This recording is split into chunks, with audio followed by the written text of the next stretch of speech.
মুর্শিদাবাদ লোকসভা কেন্দ্রের ৭৩ নম্বর রমনা বসন্তপুর প্রাথমিক বিদ্যালয়ে ১৭০ ও ১৭১ নম্বর বুথে ভোটারদের ভোটদানে বাধা মারধর করা হয়েছে ভোটারদের বলে অভিযোগ। তৃণমূলের বিরুদ্ধে অভিযোগ তুলেছেন স্থানীয় বাসিন্দারা।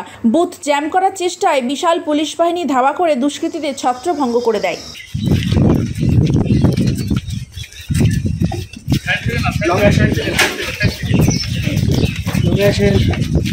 কংগ্রেসের জোটের এক লোককে মারধরের অভিযোগ তৃণমূলের।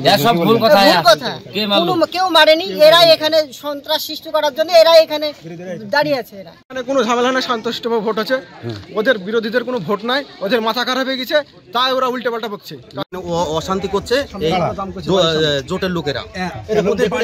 লোক দাঁড়িয়ে এখানে আমাদের লোক কটা আছে এখানে। আপনারা ভোট যারা ভোট দিচ্ছে তাদেরকে জিজ্ঞাসা করুন যে এখানে মারামারি হচ্ছে না, অন্যায় হচ্ছে না, ঝামেলা হচ্ছে, এটা জিজ্ঞাসা করুন, ভোটারদেরকে জিজ্ঞাসা করুন।